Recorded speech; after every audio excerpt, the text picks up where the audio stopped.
Hey gang, welcome to this high value publishing session. My name is Eric Schoenfeld. I'm the founder of nearviewmedia.com. But I'm very excited to be back joining you here. Again, I want to apologize to anyone who showed up last week. It was actually my 28th anniversary. So I was out with my family down in Colorado Springs, hanging out doing that. So apologize that we didn't have a session last week, but appreciate your grace and understanding on that. I'm excited to do this session though this week. Even though I know it's not necessarily directly tied to revenue or audience, we're going to talk about Google Analytics 4. This is really important for publishers to make this switch and to do it relatively quickly to maintain the kind of visibility that you're going to want on your web properties going forward and your audiences going forward. So we're definitely going to talk a little bit today about Google Analytics 4. So a couple quick housekeeping notes. As always, we are indeed recording this session. All past sessions will be available at highvaluepublishing.com, which just redirects to a page on Nearview Media. Any links I talk about during today's session will be posted with the recording when it goes live on our site, typically by the Thursday of this week. And if you can't catch it live, make sure you sign up for the podcast on any of the major platforms. If you do have any questions today, because this is going to be part of a session maybe not a lot of us are used to, post them to the chat, or you can use the Q&A feature here if you're with us on Zoom. I'm monitoring both of those. If you're watching this recorded, just go to highvaluepublishing.com and post your question there. And finally, as always, thanks to What's New in Publishing for republishing these sessions to their audience every week. Again, highly recommend you subscribe to What's New in Publishing if you haven't already. I'm going to be moving these to once every other week. Well, I've loved doing these every week. I'm going to be moving these sessions to once every other week, starting on the 16th. So the 16th will be our next session together live, because I'm going to put some more effort into launching a membership. So for those of you who know, I do some consulting. I consult with media companies all over the world. I can only, though, directly consult with 10, maybe 12 companies at any given time. I just don't have the time to do more than that. And I'd like to do these sessions as well. But I'm going to be launching a membership program where we're going to take some of our best practices that we use, everything from certain kinds of advertising programs to email to social media to tagging to Google News, and we're going to be creating these process documents in there. Basically, it literally is the how-to. And my goal is to make it available to all those publishing companies that I don't have direct access to consult with. So this will be kind of in between these sessions and consulting. If you want it, you can be part of the membership. Let me know if you're interested in that. Would be glad to give you more information, but hopefully that's launching sometime here in May. And thanks, Marcia. Appreciate the happy anniversary wishes over there. Anyway, keep an eye out for that. It's coming soon. It's why these are going to be moving to once every other week. But today we're going to talk about Google Analytics 4 and why it's important that you migrate to Google Analytics 4 right now. If you've logged into Google Analytics anytime in recent history here, you've seen this little banner up at the top, right? This little blue banner that says, something that we oftentimes have ignored, but I zoomed in here. Basically what it's saying is, as of July 1st, 2023, so a year and a couple months from now, Universal Analytics, our current version of Google Analytics, will no longer process any new data. So bottom line, they're going to stop collecting data, and it's all going to move over to Google Analytics 4. So I know you're thinking, hey, July 1st, 2023, that's over a year from now. What's the hurry? What's the big deal? Well, this is kind of a big deal because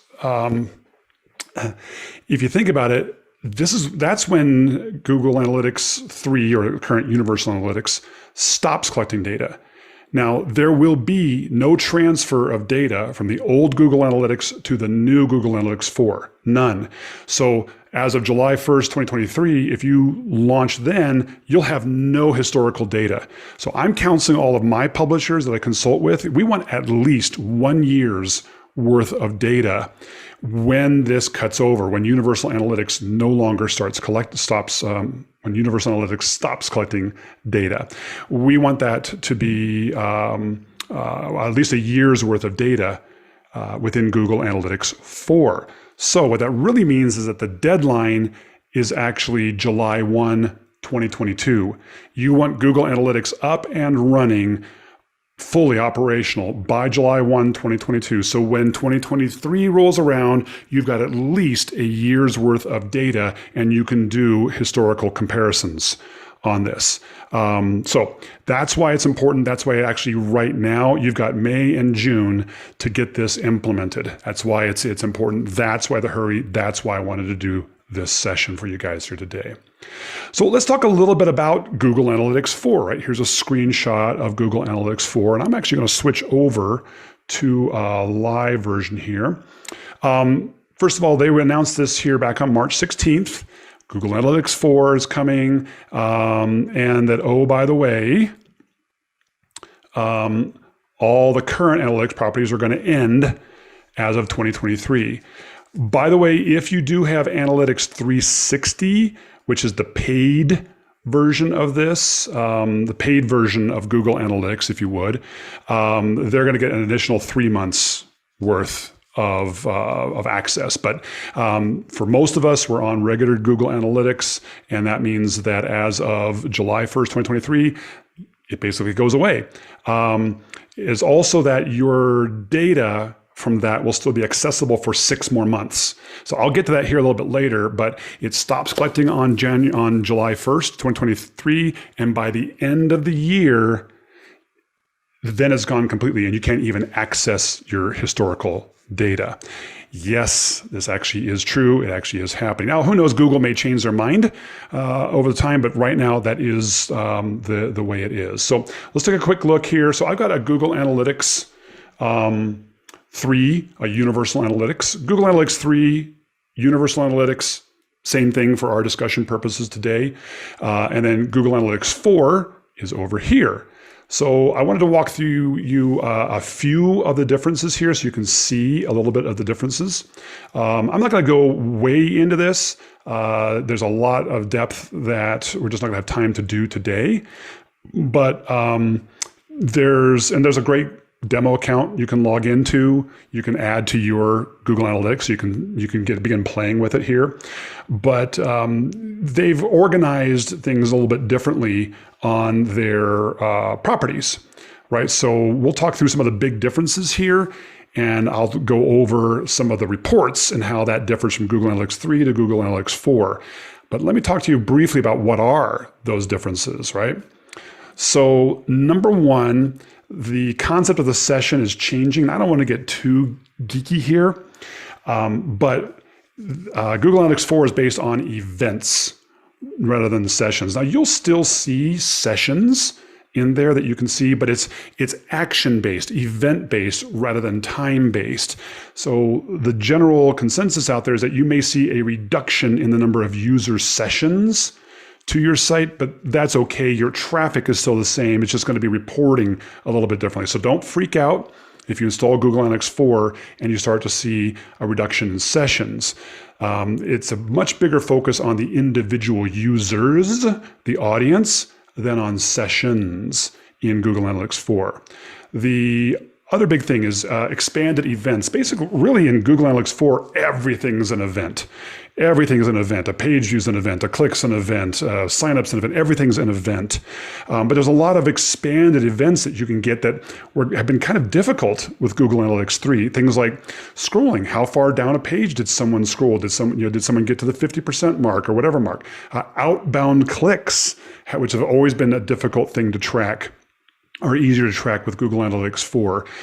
Video engagement and views, downloads of files, things like that. There's a lot more expanded events that are easier to do in Google Analytics 4. In addition, website and apps are now combined. It used to be with Google Analytics 3, we used to have one Google Analytics property for a website, a different Google Analytics property for any apps. Well, those are combined into one property in Google Analytics 4. In fact, I know there's a couple of publishers who are here on today's session who are launching apps for your websites. This will be a good thing for you guys. Maybe that's a session we'll do here in the future, is how to inexpensively launch an app for your website. There's some good stuff we can do there. Reports are organized differently, and I'll go over that here in a little bit when we look at the live. Reports within Google Analytics 4 are more organized by user life cycle, acquisition, engagement, revenue, retention, things like that. So it's organized by user life cycle. And you'll get used to that, but it will take some getting used to. There's also no concept of views. I know a lot of publishers will use different views, right? They'll have views for a raw data view, a view where maybe they filter out robots and internal traffic. They'll have a master view. One publisher I know is using different views to see different parts of their website. Views go away. Views are no longer a thing in Google Analytics 4. Instead, they're replaced by by audiences and data streams, which you can filter a little bit. If you do need things, there's something called a sub-property, but that's only available if you're doing the paid Analytics 360 platform. But for most publishers here, this shouldn't be a big deal. We can still do audience segmentations within Google Analytics 4, but views go away. There's also no concept of bounce rate in Google Analytics 4. Instead, it's being replaced by expanded metrics around user engagement. Google's kind of saying, hey, bounce rate was just a measurement of engagement, but we're going to really focus on engagement in general as how we're going to measure the site. So things like how long people are spending doing things on your site. And I did mention to you that the data from your current Universal Analytics will only be available to you through the end of 2023. So Universal Analytics stops collecting as of July 1. And then by the end of the year of 2023, it's no longer even available. You can't even access it anymore. So these are just some things to be aware of. These are the biggest differences between Google Analytics 3 / Universal Analytics and Google Analytics 4. Let me just give you a quick tour. Again, my goal isn't to give you a full differences and a full training on Google Analytics 4, but to give you just a quick idea. So within Google Analytics 3, right, we had real-time, we had audience, acquisition, behavior, conversion. So it's kind of similar that they measured the audience as a whole. How do people get to your site? What do they do while they're on your site? And then did they do any conversion? Sort of similar in Google Analytics 4, but it's been expanded.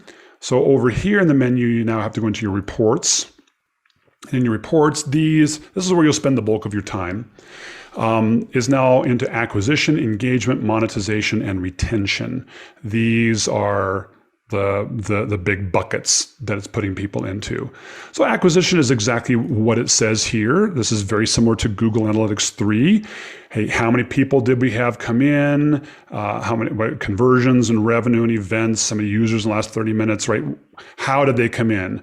Through organic, CPC referral, affiliate, email, whatever it may happen to be. So this is very similar to what we're used to seeing in Google Analytics 3. It's just organized differently. Remember I said views go away? Now, if you've ever used Google Analytics much, you've probably gotten into the idea of creating these segments over here, right? Where you can create a segment and you can do certain criteria that filter out all of your properties. So I could say, hey, show me only people who are highly engaged or who have been here 10 sessions or more in the last 30 days, right? You can create these audience segments. Google Analytics 4 takes that to the next level. It has this, you got all users, then you can add this comparison, and then you can build a comparative audience over here. So you can build an audience off of, tons of different parameters. Again, I'm not going to go real deep into this. I just want to show you the main differences here. But this is user acquisition.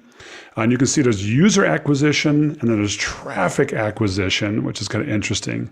So user acquisition is talking a lot about the channels that you're coming in from and the sources. And then traffic acquisition is where you can group some of these things together underneath here. Engagement. This is where we start talking about all the different kinds of events. So engagement time per session, all the other stuff that you're used to. User stickiness is becoming a big issue. New acronyms to learn, DAO, MAO, and WOW.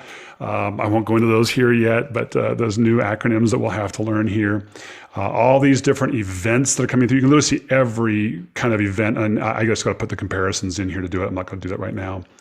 But then pages and screens, right? Pages on websites, screens on apps. All is coming here, and for some reason my data isn't fully loading right now. I'm not sure why it's not loading here. Here it comes. It's loading. It's taking some time to load in. The demo account's running a little slow today. But then we go to monetization. Now, monetization is very, very skewed toward Google.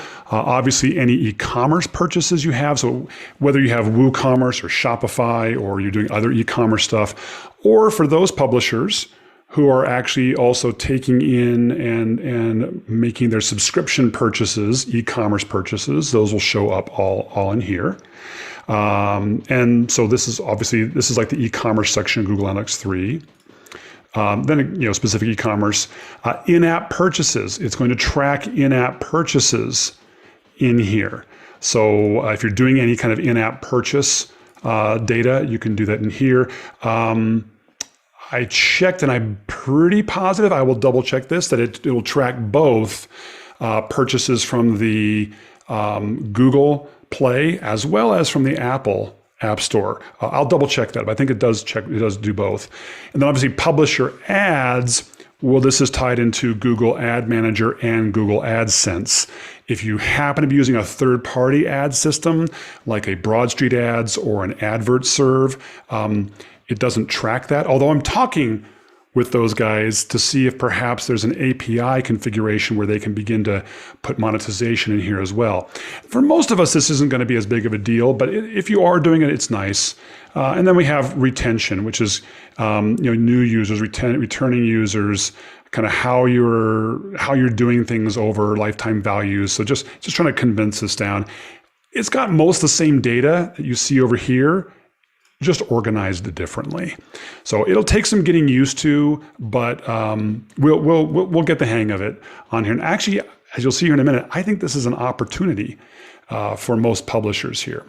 So bottom line, what does this mean? What do you need to do as a publisher?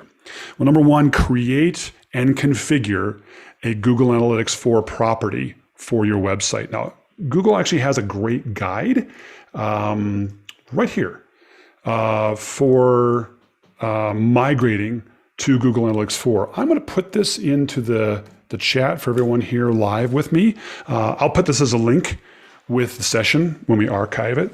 This is a great guide, though, a great checklist to kind of go through to make sure, are you migrating to Google Analytics 4 the right way? So I would highly recommend you guys utilize this guide to help with your transition. Then the next thing we've got here is you then want to add the Google Analytics 4 tag to your website. So you can add this directly to your website using the code provided, just like you would with the Google Analytics 3. It is a different tag from the Universal Analytics tag.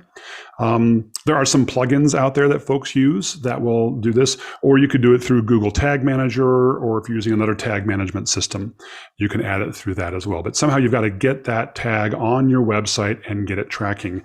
It is okay to have both the Google Analytics 3, Universal Analytics, and the Google Analytics 4 tag running simultaneously on your site. As a matter of fact, you're going to want that for the next year until GA3 shuts down. So you're going to want that on there. It won't double count. It's two completely different properties, two completely different systems, really. So go ahead and add both of those onto your site. Next thing you want to do is you're going to want to link your Google Analytics 4 property to your other Google assets, right? If you're using Google Ads, you're going to want to connect it with your Google Ads account. If you're using Google Search Console, which everybody here should be using, you're going to want to connect it to that, and so on. By the way, this is what I mean by a great opportunity. I know so many publishers who have a Google Analytics account, but they don't have it configured right. They don't have it configured well. They're not connected to their Google Ads account. They're not connected to their Google Search Console. This is an opportunity to get things set up right.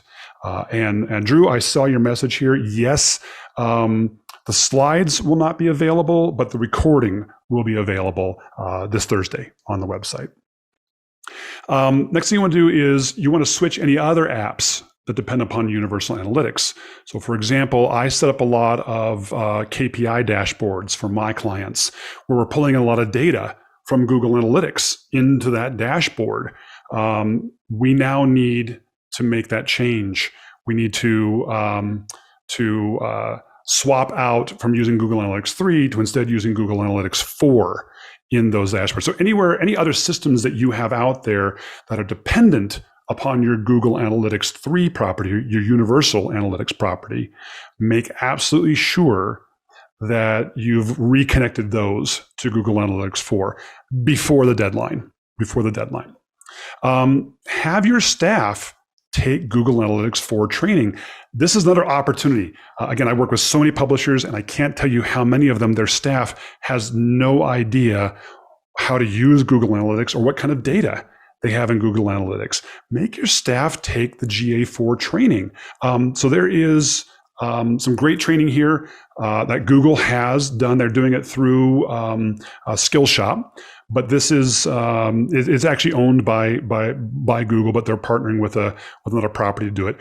They've got 3 great courses here that will help you learn Google Analytics. At a minimum, have your staff take this Discover class, but there's 2 other classes there that probably your analytics and your audience people really ought to take here. So definitely take these training classes. And again, I'll put this into the chat, but I'll also put this as a link when we upload this recording on Thursday. So then getting back into this, use Universal Analytics and GA4 simultaneously. Have your staff use GA4 as much as they can. Get them more used to it. Get them over time utilizing it exclusively. You've got a year to help get them transition. Get them used to it. You don't want to just cut over on July 1 and say, congrats, new system to use. No, get them used to it now.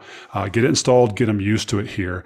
And then I recommend that after July 1st, 2023, go into Google Analytics 3, Universal Analytics, the old one, and save out any reports that you think you need to keep. None of that historical data is going to be there. I mean, we have some data. Some of my clients have data that's 10, 15 years worth of data in Google Analytics 3. That's no longer going to be available. So I really recommend looking at some long-term trend stuff, taking snapshots month by month over various years. Export that data. You can export them as PDFs, you can export it as Excel files, but get out the data that you think you're going to need to keep before the end of 2023. Get that data out. Now, you really don't need to do this until July, but get that data out by 2023. And then obviously as of July 1, you're going to be using GA4 exclusively. We'll be in a GA4 world. Google Analytics 3, Universal Analytics will be gone as far as we know it. So that was what I did today. That's all I really want to do. If I've got nothing but lit a fire underneath you to start making the switch to Google Analytics 4, start analyzing it, start getting it set up, I will have accomplished my job. But if you have any thoughts or any questions, let me know. We're currently migrating all of our clients over to Google Analytics 4 right now. Some of them know it, some of them don't know it yet, but we're actually working on this all in the background right now. Anyway, that was it for today. That's all we had to go over. I really appreciate you guys joining in, and we will see you 2 weeks from now at our next session here on High Value Publishing. I hope you all have a wonderful, wonderful week. We'll see you soon.